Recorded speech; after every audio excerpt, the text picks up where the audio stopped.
Alexus Love Beauties. Let's talk about the #1 controversial. I need to smell like roses down there. I need to taste like roses down there. Let's just be real. You are what you eat, just like you are the company you keep.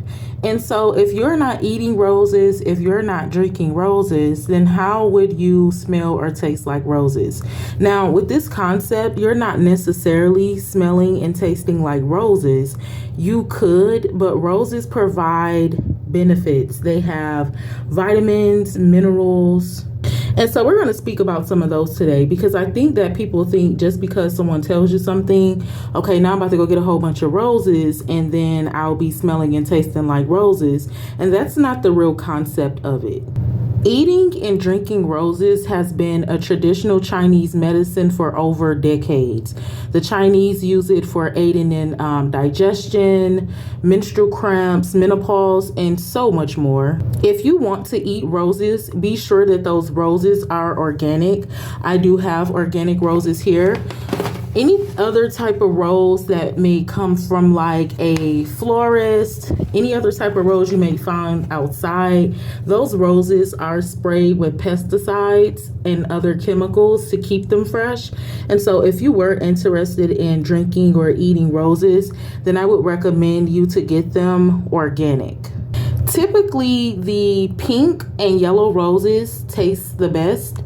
If you would like to eat or drink roses, then they say the stronger they smell, the more tastier they are.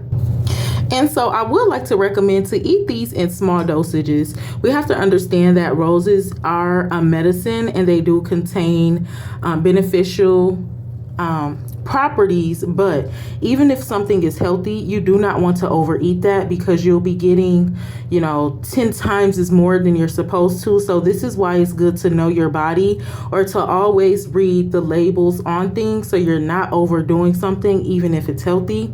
And so roses does contain vitamin A. The vitamin A in roses increase reproduction and fights free radicals.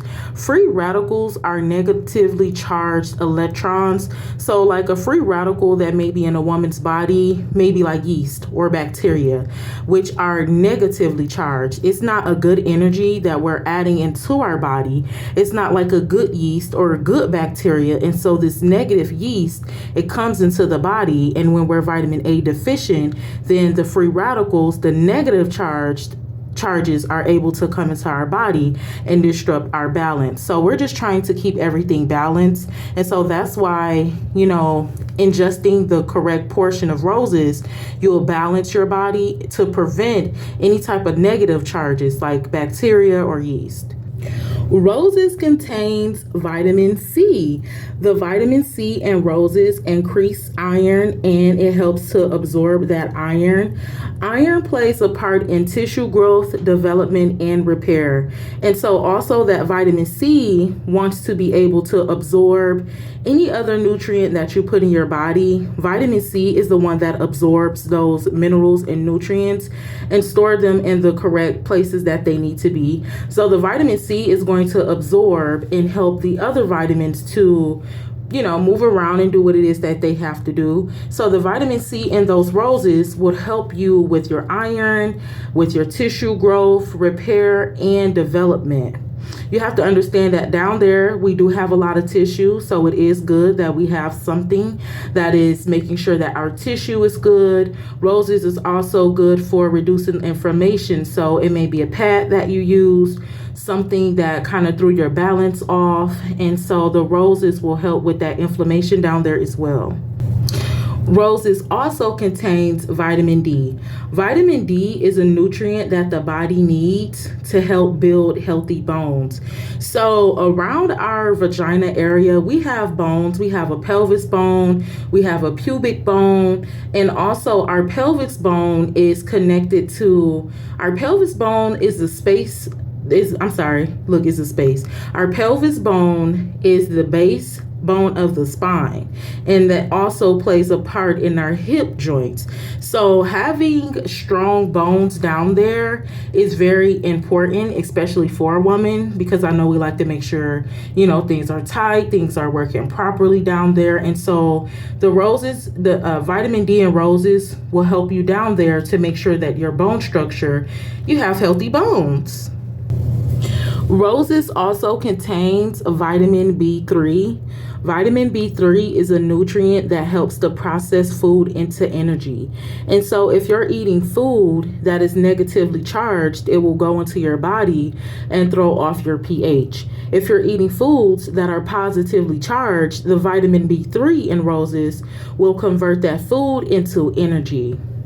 Roses also contain vitamin E. Vitamin E is a nutrient important for vision, reproduction, health, blood, brain, and skin. So vitamin E plays a very important role in not only the vaginal, but in the entire body. Roses also contain iron. Iron is a metal, and that metal is a mineral found in foods that's essential for our hemoglobin. So your hemoglobin is a protein found in your blood.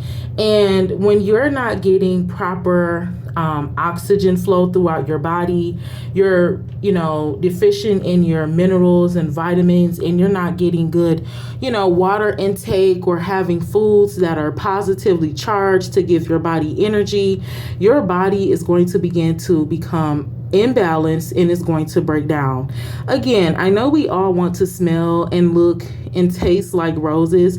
The overall part in how we smell, look, and taste down there, it has to do with our nutrients. It has to do with the things that we are incorporating in our diet. Whatever you put in your body, it has 1 of 3 ways to come out of: your mouth if you're sick, your anus when you're trying to clean your colon, and your vaginal when you're urinating. So it is best to make sure that you have those minerals, vitamins, and supplements that you need. That's why it's also best to do research so you can know what you need and the portion that you need, so that you're not overdoing anything or underdoing anything. I know for me personally, I just found out I was like vitamin A deficient, so not having enough of those red blood counts, that red blood cell. Like when you have like low red blood counts, it messes with your menstrual cycle, your energy levels. And so that's where all of the B vitamins come into place. And so if you're not getting restored with that red blood count, then that could play a part as well. The body is made up of tissue. The vaginal is made up of tissue. Everything is supposed to be balanced. Everything requires minerals and vitamins and nutrients and hydration. And so that's what roses do. Roses provide you with the necessary minerals, vitamins, hydration, internally and externally. It's a great benefit for your organs on the inside and for your organs on the outside. Whatever you put into your body is going to come out on the outside. If you're not putting hydrating or beneficial foods into your body on the inside, then you're not going to have flawless and glowing skin on the outside. Alexus Love Beauties, there is a possibility you could smell and or taste like roses, but that good smell and that good taste that you may have is going to be coming from your nutrients, your vitamins, your overall health. Is not really necessarily going to be what do you think it should be. As we think it should be, it should look like a rose, it should smell like a rose, it should taste like a rose. But in conclusion, the way of getting it healthy down there is by the food that you eat, the nutrients that you provide the body with, and just your overall positive health care. Alexus loves you. Mwah.